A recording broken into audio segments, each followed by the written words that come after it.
Good morning. Guten Tag. Bonjour, bon matin. Buenos dias. That's all I know. I don't know no more. Don't ask me for no more. That's all I got. Had to get some coffee. Stop at the bank. And, okay, are you waiting for me? Okay, I guess you are. Do my grown folks errands.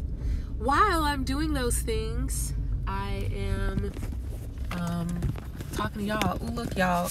Hold on. I am actually across the street from where I went to high school. That is the Chicago Academy for the Arts, the premier private fine arts academy in the city of Chicago. I always get mad nostalgic when I come over here because high school was really just a great time for me.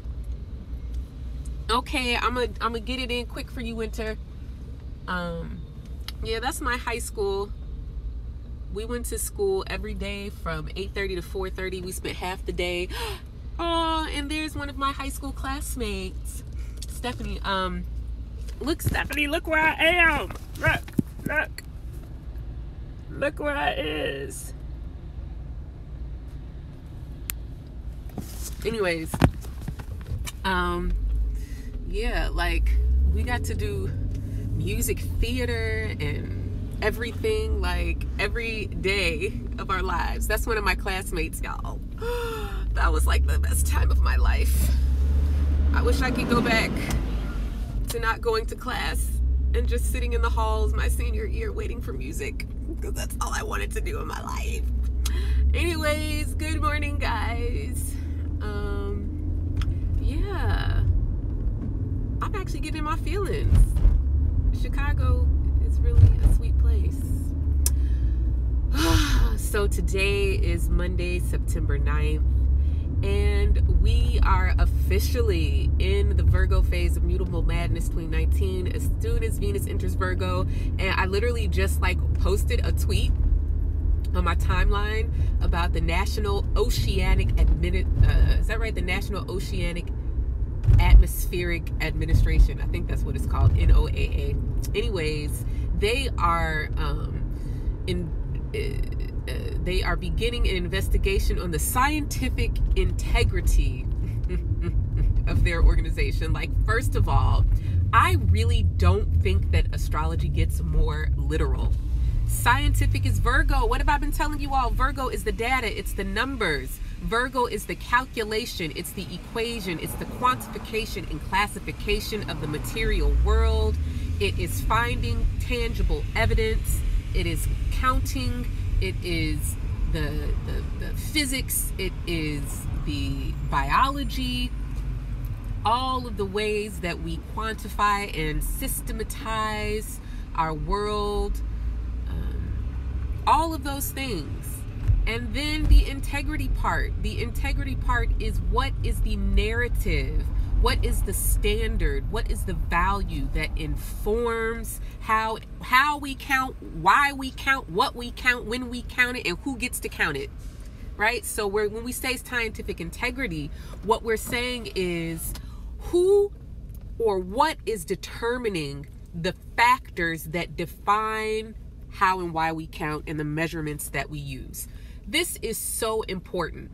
Our dear ancestor, who just seems to be more and more relevant every day, Toni Morrison, said to us that, and this is me paraphrasing, that one of the most insidious things about racism is that it keeps you proving that you are human and keeps you trying to validate your identity on the terms of white people. So she said, if white people say, oh, they have no culture, now you spend all your time trying to prove to white people how you have a culture. If they say black people don't have a language, now you got to have African American vernacular English and Ebonics, right? You have to use their standard in order to validate who you are. This is why self-determination is so important. Self-determination is so important because it says actually you don't get to determine the terms of the conversation. So self-determination looks like what makes me human and valid as a Black person or as a Black diasporic whatever in America is not whether or not I have a language and not whether or not I have a culture. It's saying that you don't get to even determine the terms of how I identify myself. So my validity as an entity, as a human, as an idea, as a community is not rooted in all of these measurable, quantifiable things. This is so important as we are in, hey Cuzzo, as we are in this next phase of mutable madness. Now, what is mutable madness? Let's do the recap.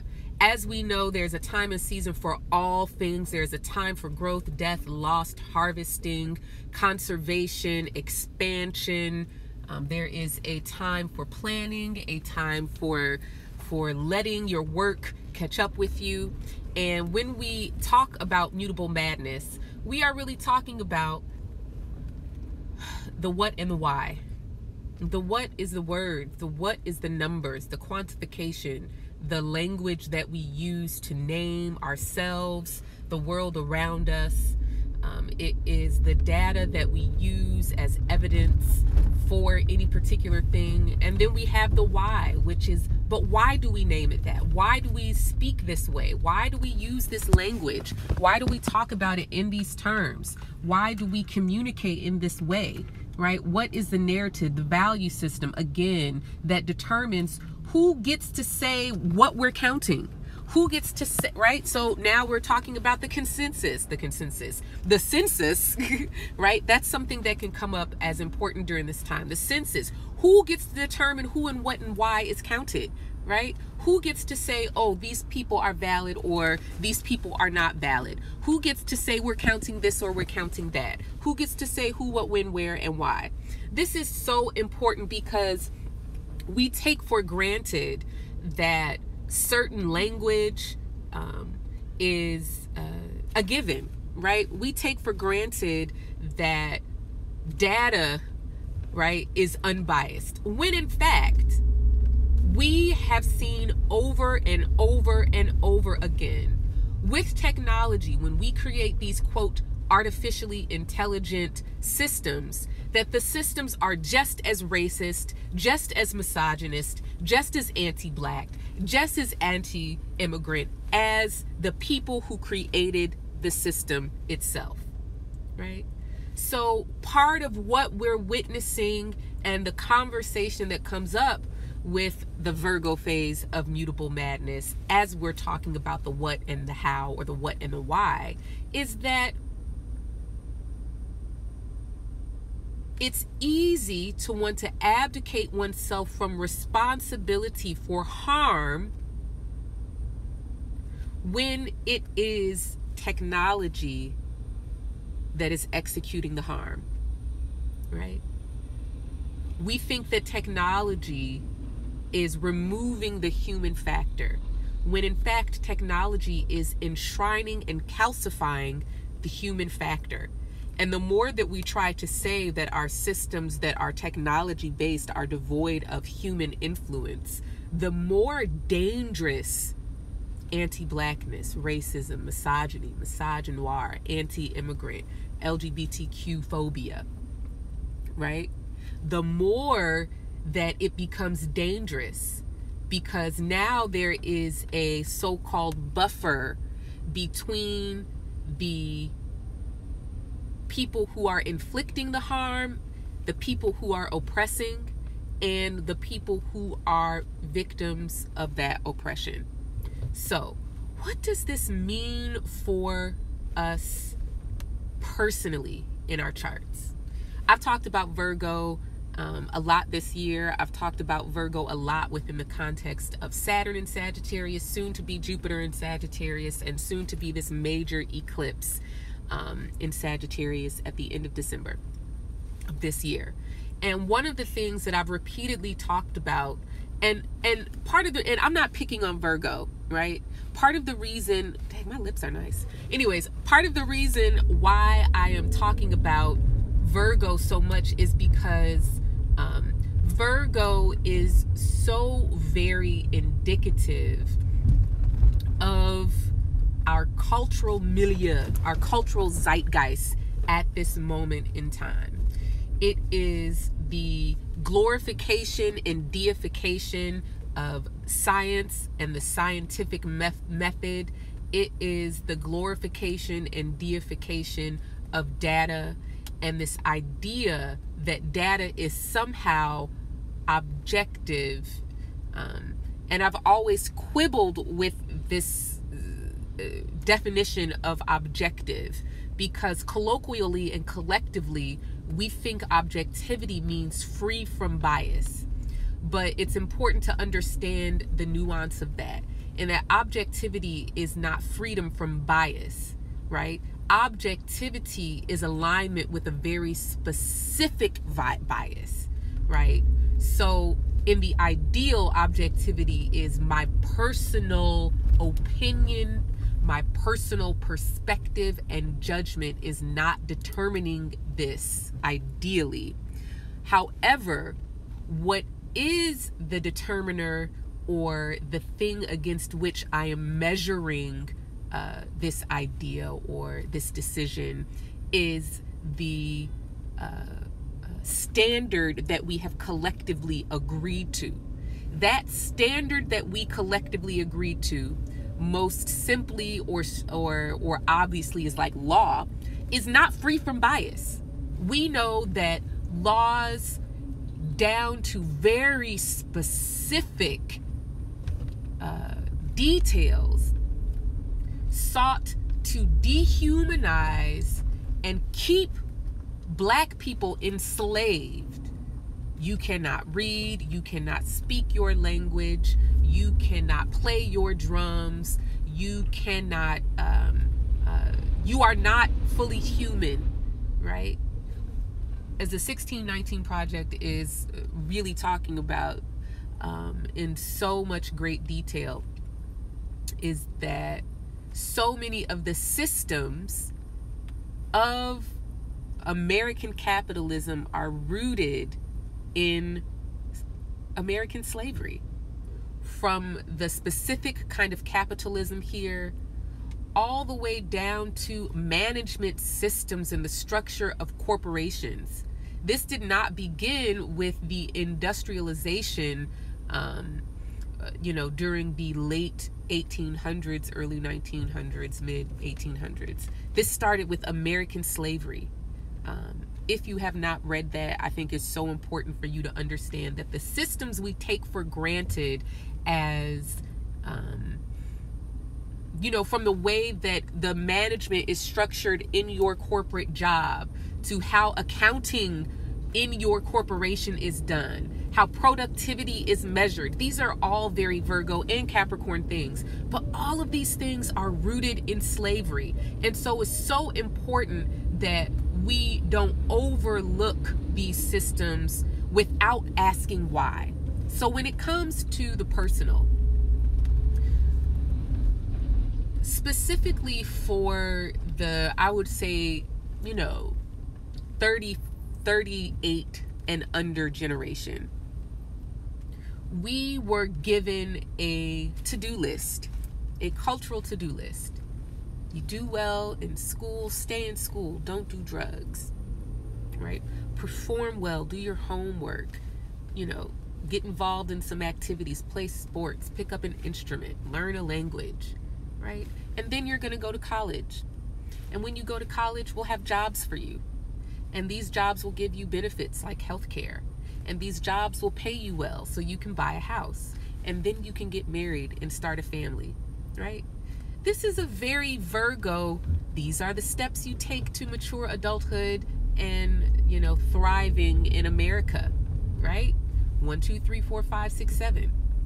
However, it has become abundantly clear that even if you do all of the steps, even if you follow the to-do list, if you do what has been set out for us, right? This is a very earth thing, very, very earth thing, right? Because Capricorn is about regulation and control and logistics. Virgo is about quantification, calculation, organization, and classification.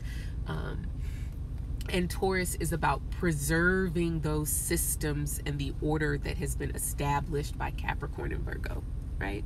So all of this earth stuff, and this is important because come May and June of 2020, this earth is going to be loud. It's going to be really, really loud. Okay, so pay attention to this moment, because this moment of the Virgo phase of mutable madness, September 9th until I believe like November 10th of this year, definitely lays the framework for a lot of the conversations and things that will be going on in the earlier part of 2020, specifically this spring.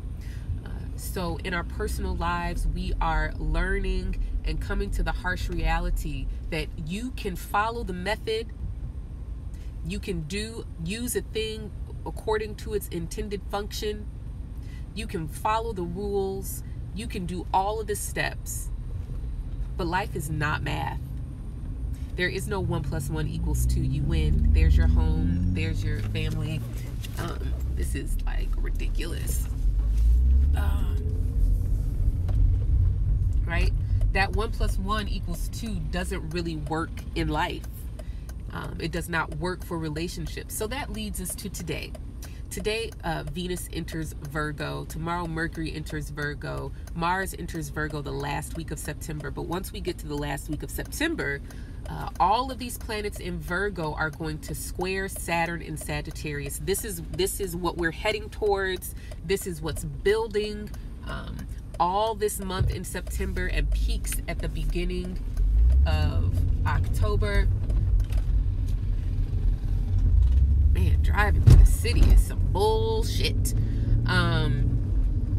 This is what we're headed towards. So today with Venus and Virgo, right? You keep hearing me talk about 1 + 1 = 75, right? And you're like, no, Dana, 1 + 1 does not equal 75. But I keep telling you all that I could believe what I want to believe. And if I want to believe 1 + 1 = 75, then there is no data, no study, no evidence, no expert, no more information you can give me that's going to convince me that 1 + 1 = 2. So let's just talk about that, right? Which I did already. So this becomes important right now with Venus and Virgo today, because Venus and Virgo is in the sign of its fall. What is the problem? Hey, Celicia. What is the problem with Venus and Virgo? What is the problem? Well, Venus doesn't necessarily have a problem with being in an earth sign. It can enjoy being in an earth sign. Venus actually prefers to be in water, right? Because there is a connection between desire and instinct. The challenge with Virgo is that Virgo is disconnected from instinct. Instinct is that very primal part of ourselves on the one hand, but it's also our adaptations. It's being in touch with our biology, the needs of our bodies, our self-preservation, right? Rightly being able to discern what our bodies are communicating to us. But Virgo is disconnected from instinct. Virgo is looking for external evidence to quantify something. How do you quantify desire, right? It's the difference between an internal force that drives you towards connection and an external calculation that drives you towards connection. Venus and Virgo can have difficulty really being in their body. I'm gonna tell y'all something, and I'm not judging y'all for real. I'm just telling the truth. I call Virgo the sensual robot, right? Virgo is the sensual robot because, like, Virgo is an earth sign, so it's very tactile, it's very tangible, it's very touch. But it's a sensual robot because everyone is just doing really dumb things today. It's a sensual robot because the way that it is tactile is not in like it's kind of the difference between I'm in my body, I'm enjoying my body, I'm enjoying my body next to your body, and then someone's like, okay, now lift your leg, turn to the right, put your head back, grab my butt, right? It's like once I get all of the pieces in place to enjoy, now this is pleasure, right?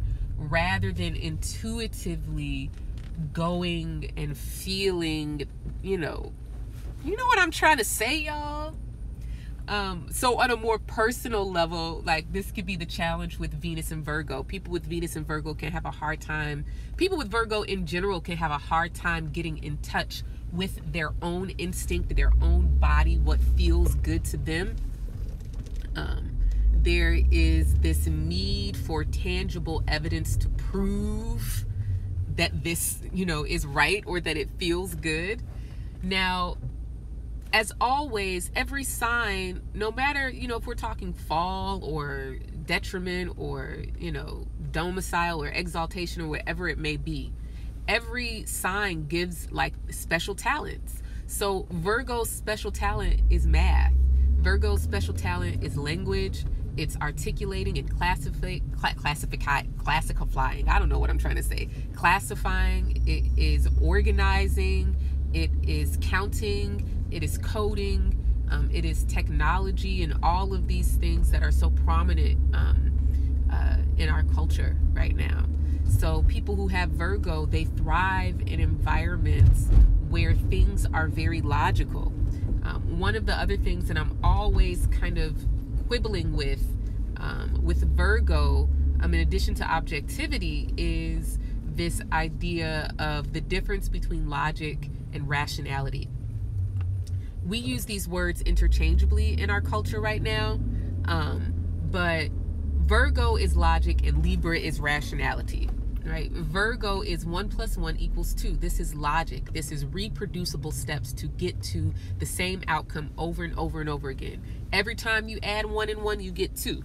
Every single time. This is very predictable. It's very logical. I can show you, and because of the, nature of numbers, there's nothing to discuss, right? So, math is all about show your work. What are the steps that you have taken? Because ideally, if I make an equation and find an answer and I show my work, someone else can look at my work and be like, oh, okay, right. 1 + 1 = 2. You divide it by 3, carry the 4, multiply it by 12 to the second power, right? And then you got whatever, right?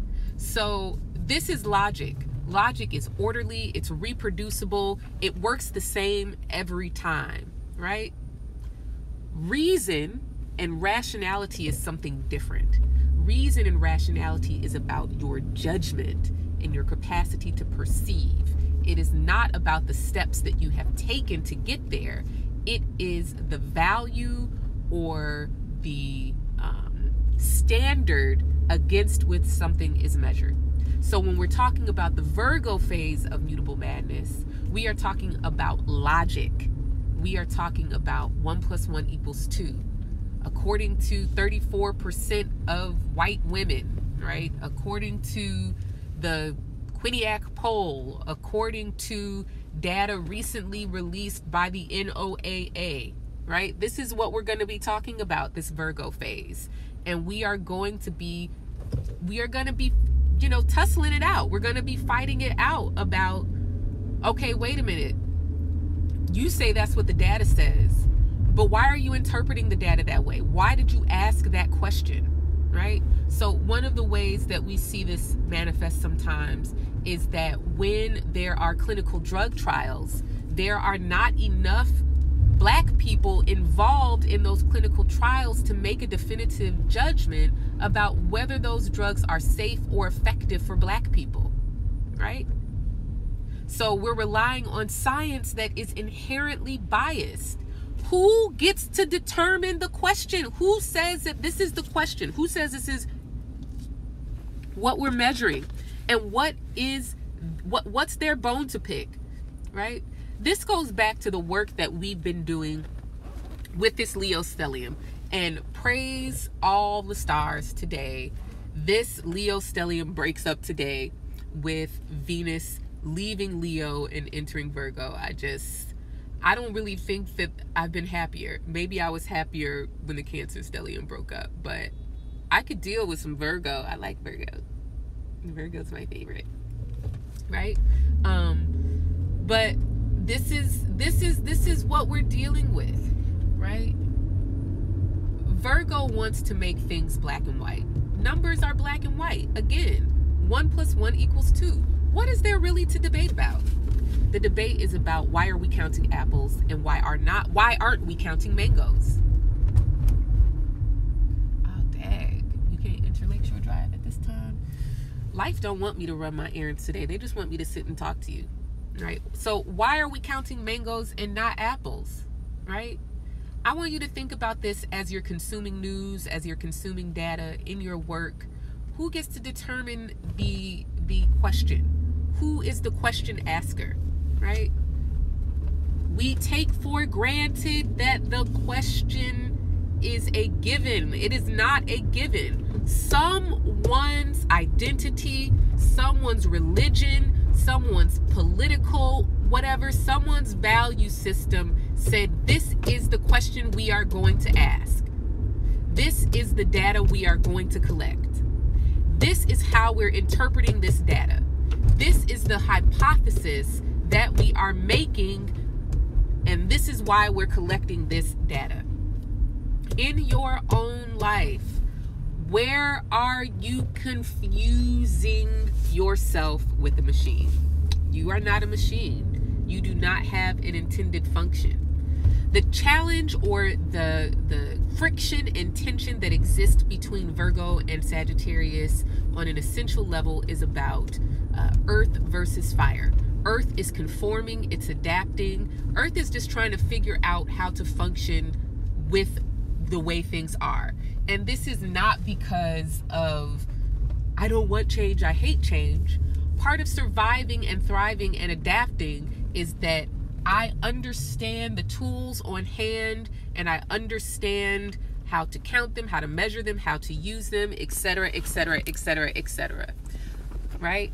But fire is about entitlement, and it's about intention, and it's about, I do not have to accept things the way that they are.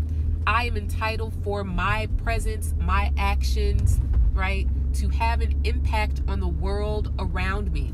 For Sagittarius, it says, I am entitled and I have the capacity to make my internal intention external via action. I am entitled for the atmosphere, the room, my work, my relationship, this world, this country, my community. I am entitled for it to be a reflection of my intention, of my conviction, and my belief system. So this challenge, especially for Virgo, is saying, hey, you don't have to take things the way that they are. As a matter of fact, it is absolutely critical that you question the intention of the thing that you are taking at face value. Who gets to define the function of a thing? Who gets to say this is what this is for? The creator? Maybe.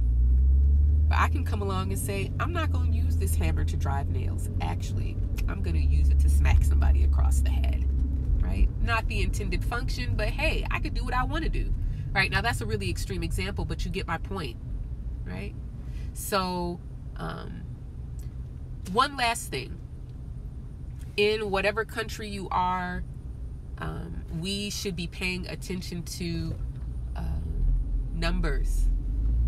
We should be paying attention to polls, all of this public opinion stuff. We should be paying attention to this. We should be paying attention to all of the data that's coming out about economies, all of the data that's coming out about climate change. We should be paying attention to the conflict over how to interpret climate change data. We should be paying attention to numbers around employment and the economy and what those numbers say about the both local and global economies. There was an article I came across last week when the jobs numbers came out in America that was saying actually the numbers that the Trump administration has released around employment and unemployment numbers, that actually 581,000 less jobs have been added to the economy than previously reported. I'm going to have to go find that article. It was on like Market Watch. Those things are so important. So important. I do have an article up on my blog called Refuting the Irrefutable. That's that 1 + 1 = 75, right? Refuting the Irrefutable. That's up on my blog, talking about the Virgo phase of mutable madness. If you are interested in understanding where in your life this Virgo Sagittarius square is playing out, I strongly suggest that you acquire the 2019 eclipse guide. It is still relevant. It is not too late. It will still be relevant next year because we have 3 eclipses in Gemini and Sag in 2020.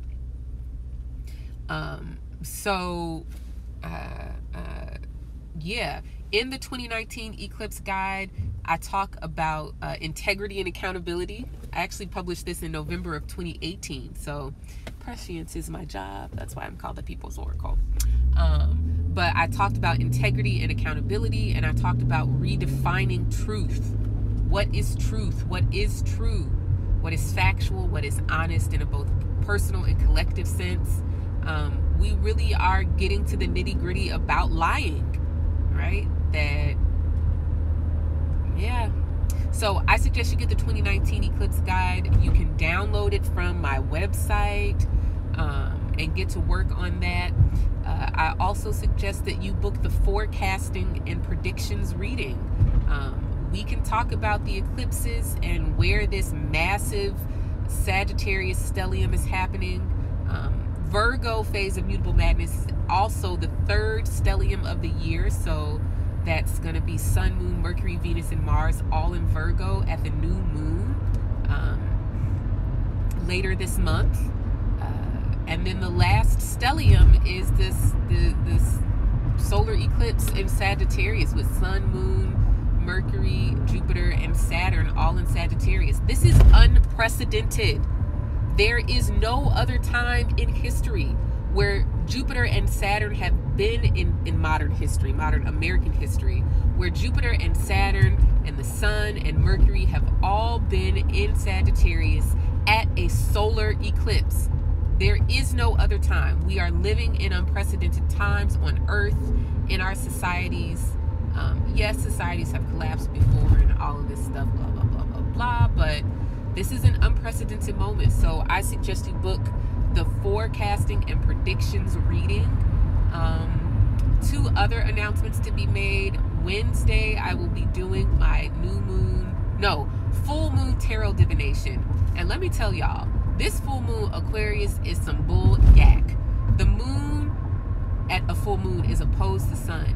But what's happening at this Aquarius moon is that the moon is going to be sandwiched between Sun and Mars.